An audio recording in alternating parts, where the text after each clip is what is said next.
our waking minds and our languages, our technologies,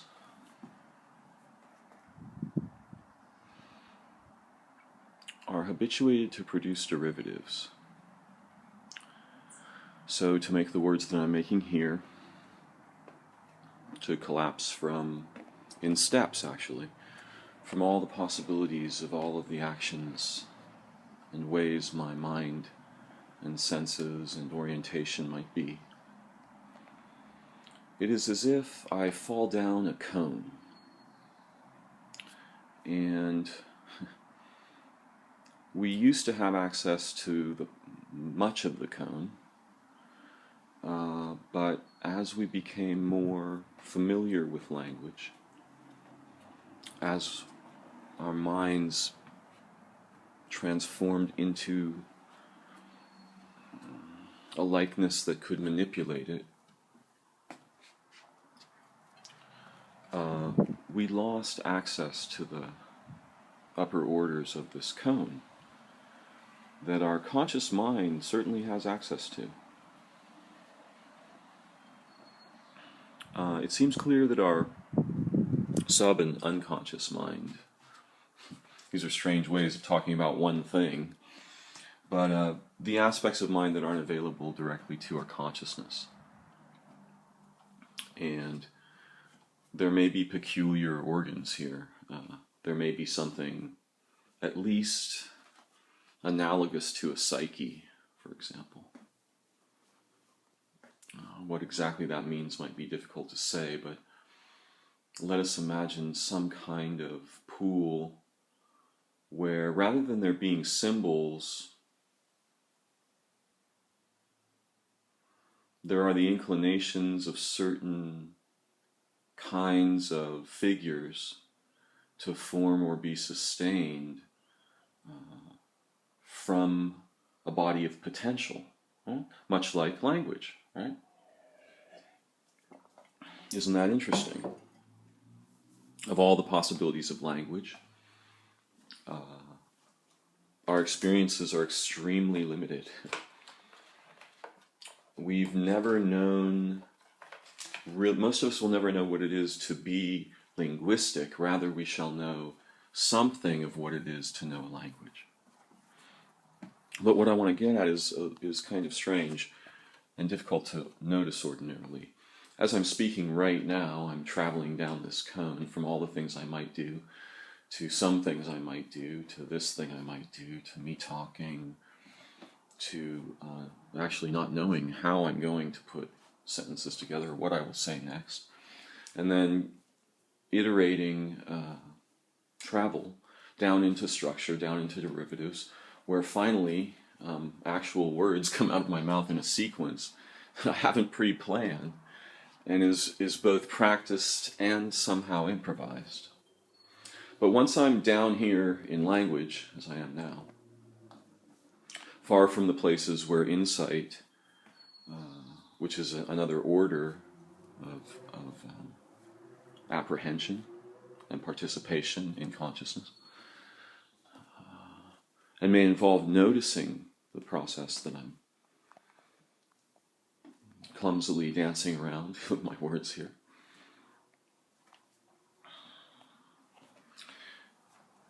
These activities, we're not normally consciously aware of them, nor are we inclined to invent new ones. Although children, and some very creative people, do very naturally, these are generally seen by us ordinary folk as either prodigies or insane or primitive, meaning undeveloped, and also unsophisticated. We don't generally appreciate the actual sophistication of the child's intelligence, particularly as it attempts to struggle with the bald absurdity of formal representational paradigms such as languages, especially the way adults and bureaucracies use them. So there's something very interesting about all of this. It's not unnatural that many of the languages that we are aware of, even though this is not so much true of English, it is still partly true, orient the derivatives according to gender. So that even for English speakers, we generally will not refer to a water-going vessel as a he. We will call a ship a she. And the ocean is sort of generally understood as feminine. And so too the world. The sun is generally understood as masculine. Even though we might not declare it, everybody gets that a circle, right, is feminine, and a rod is masculine. It's just relatively obvious. You can look at the biology of our bodies and see this written there, right? Obviously, the lock is feminine, the key is masculine. The steering wheel is feminine, the stick shift is masculine. The pedals are masculine. So, in many languages, this is somewhat formally or informally present. So that in some languages that I'm not personally familiar with, but I know these exist, some nouns are specifically feminine and others specifically masculine. And there's another couple of qualities that might go along that aren't immediately intuitively obvious, but might be something like, oh, it's so very tiny. It's the little thing, right? Or, oh, that's very vague. Or, oh, that's so very big and momentous. It's a big thing.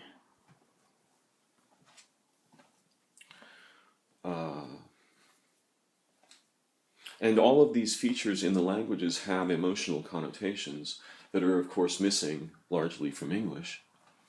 And we should understand that where that's missing, that's a loss of dimensionality. That's not a closer purchase on reality. As we imagine, that's not better focus, right? You just got rid of that superstitious stuff. No, quite the quite the opposite. Our imaginations and our participation in the experience of understanding always will tend to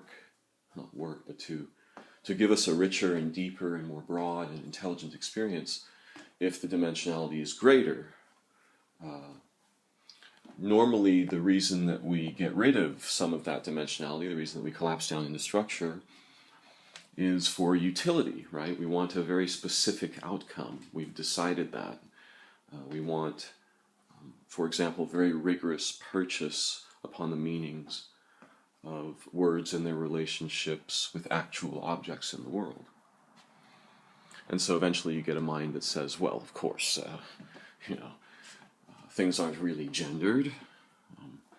A cigarette is not really masculine, and the pack it comes in is not really feminine. Yet, we're making a mistake there. For while that is one method of using language and relating with it, that's perfectly functional and good in its proper context, often a narrow context. When that method leaps up and starts to swallow the other contexts and demand that everybody talk this way and think this way and see this way, that's a terrifying catastrophe, right? And can't be correct, by the way. There's no possible way that could be true. Imagination and the living sense of a mind standing above language and ideas is what it means to have a mind and be human. And the worse, the sort of more catastrophically we fall down into the derivatives, start to become them, see as them, and then yell up toward imagination and understanding and intelligence that they must somehow bow to the declaration, bow to the description, explicitly authorize and agree with it. Well, that's not intelligence. That's one of the traps of representational cognition, the way we think. So what I want to finally get at, after that long prologue, is that the genders themselves must be expressions of a superposition.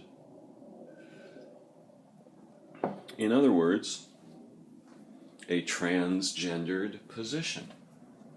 Yeah? So that there's no way that there's merely the sun and the earth, right? You don't merely have men and women. In fact, if we try to think about certain microscopic organisms as being explicitly sexual, I think some of them have like 7 sexes. And then they can modulate, and they're dynamic. It's very unlike what we ordinarily think about as gender.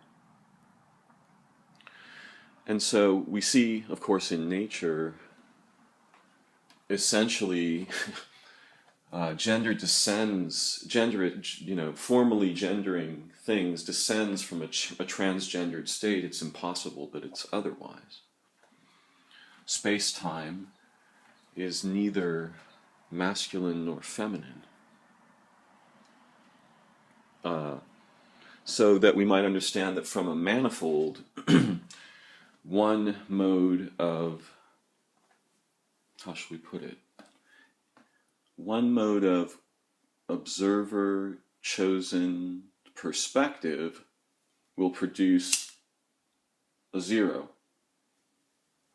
or a ring representing origin. Another will produce a 1 or a rod representing, harder to say, ProGeneration. Also, self-makingness. This one appears to have made itself. The 0 is invisible. So if you look at this one, it looks self-made. Therefore, if you look toward God, it looks self-made. God is that one.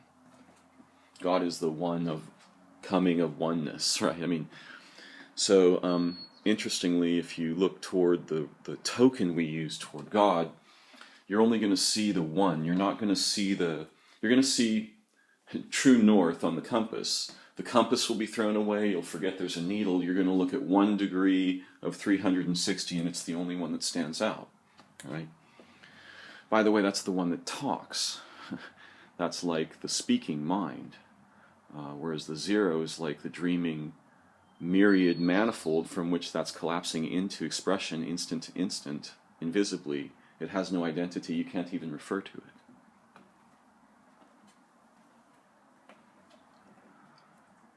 So what's interesting here is we can see that origin is invisible. And what we tend to see is the relatively masculine, self-progenerating one, which is expression, expression, and stands forth.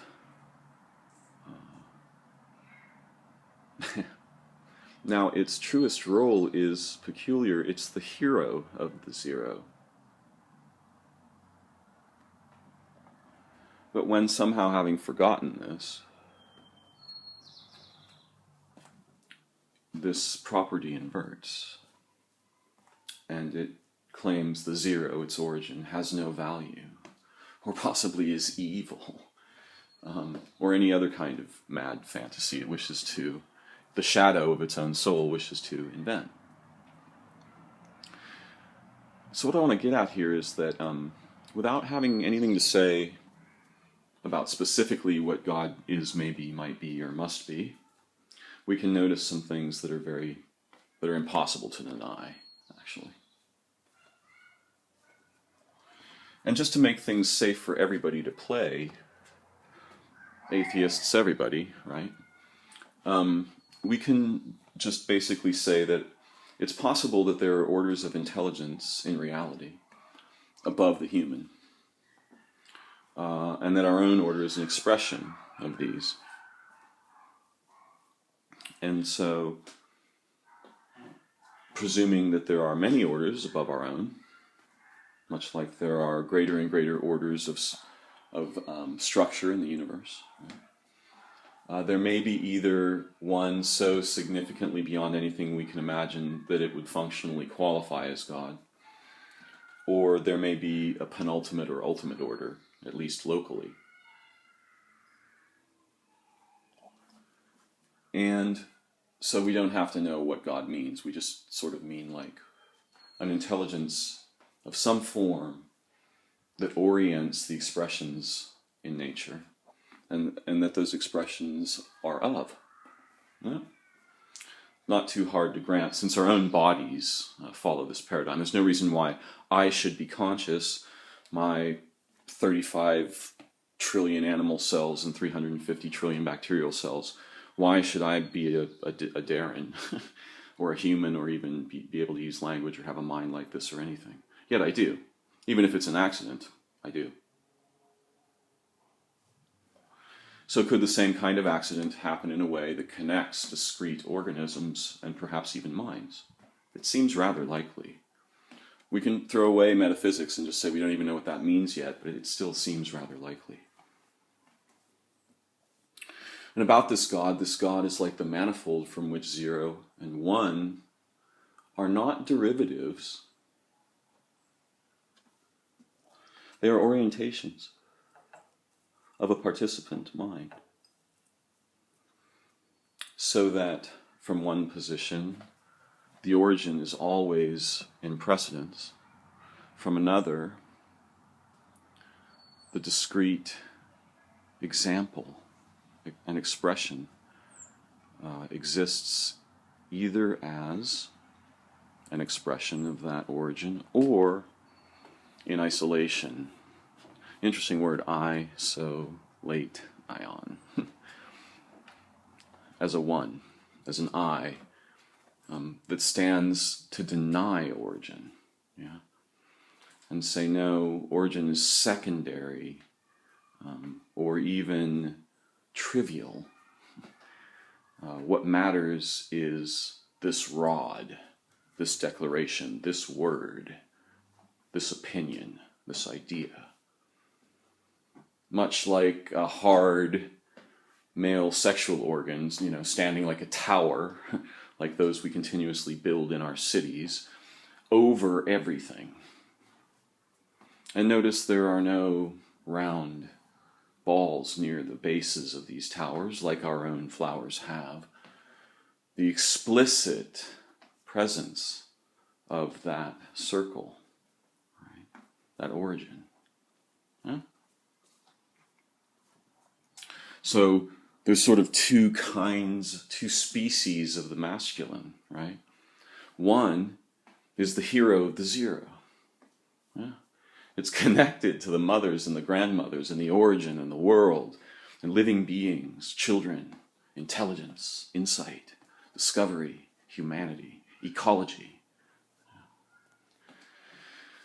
And the other is its shadow attempting to become a god, which really is a demon. It is the sort of intuitive root of what we are pointing at when we say someone is a bastard. We sort of mean you've forgotten your mothers. Or if we say they are if we use one of the slang terms to indicate them as a male sexual member, right? We mean something very similar. You've forgotten your relationships with everything. Huh? You fear the 0. You deny it. Origin is invisible to you. You can't remember your ancestors. You don't remember the living places. You become the derivative and go around tyrannically declaring yourself, penetrating, dominating, raping. And this is really, unfortunately, the spirit of much of our culture and relationship with language. But I want to get back to something more basic, which is that whatever God is or might be, it has to be transgendered. right? It has to be meta-gendered. Otherwise, it cannot produce the 0 and the 1. You don't get a feminine and a masculine as absolutes. They must be, how shall we put it, expressed from a manifold of broader dimensionality, right? Just like these words that I'm saying, yeah? These are expressed from a manifold. Just like all of the potentials of my thought and being. And I am involved in manipulating that manifold down through the cone, right? In order to produce the derivatives that here we play with. It takes my mind to do it. So whatever origin is, we can leave the word God out. Origin itself is transgendered. And what that means is that there is never, it's not possible for there to be a normal expression of a gender or an abnormal expression of a gender. It's just not possible. Each expression of masculinity is unique and is dynamic. Each expression of femininity is unique and is dynamic. And it can shade off into masculinity as the feminine, and it can shade off into femininity as the masculine, and this is all perfectly natural because the manifold, it doesn't collapse into a static product. Just like our minds, just like our being, just like our lives, right? There's no single static state. I am a man, right? That's a fiction of language. That's something words told you. And people in culture trained you to one specific or a very narrow set of specific ideas about what that's supposed to mean. That's impossible. No matter what you might want to argue, that's impossible and cannot be true. It's an illusion cast by a one, the kind of a one that's forgotten the zeros.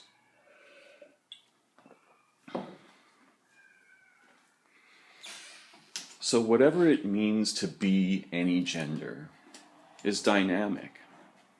It's alive, it's creative, it's a mixture. But it must have it must give precedence to origin, right? It must understand, very obviously, the one emerges from the zero. But to be a man means you're emerging from that origin, that feminine origin, every moment. Yeah? Emerging. In relation and memory and adoration with it constantly, as yourself. Huh? So how could it be wrong to be feminine as a man? Impossible. Huh? Absolutely impossible. It's a fiction of language. It's a shadow language casts and says, identity shall look like this. Because the language says so. Really? Nowhere, anywhere can you write down what gender is supposed to be. You can just, the only way to tell what gender is to look at nature. You can forget all of human language, all the human opinions, all the human ideas, and just look at what actually is. Ba-bum, there it is, nature. And what you're going to see is the most shockingly dynamic, constantly flowing, changing expressions of a meta-gendering manifold collapsing and dancing with itself in all the different possible ways. And inventing new ways. Right? So there's certainly no norm of gender. And very surprisingly, all the people who are apparently very concerned about these norms don't seem to realize something fundamental, that the nature of reality is transgendered. The nature of your mind is transgendered. The nature of God is beyond gender, right? It's transcengendered. It's transcengendering. Transcengenderness. There's no other way for that to be. What's happened in human culture and history, unfortunately, is that rather with contact with or knowing anything about what these terms refer to, we've become very confused from books and language and cultures. Yeah? And so we have our books and language and cultures, and we think either God is like these books and language and cultures and arguments, or God isn't existing or something. I don't know. It's very bizarre, but what I want to get at is that's the same problem. We fell down the cone into the derivatives. Yeah. So far into them that language seemed to declare to us what things must be and what it means to be normal, even though nothing anywhere in any part of reality ever was normal for a minute, except in language. So, to know anything about gender at all means to become the exploration of its dynamism, not to become the declaration of norms from language or dead authorities or books. And whatever those authorities or books might be, they have nothing to do with God. Nothing. Because there's no way you can get from the order of origins down into books and have equivalency. Yeah? Those derivatives require humans to interpret them, at the very least. And those humans can interpret them in wildly myriad ways.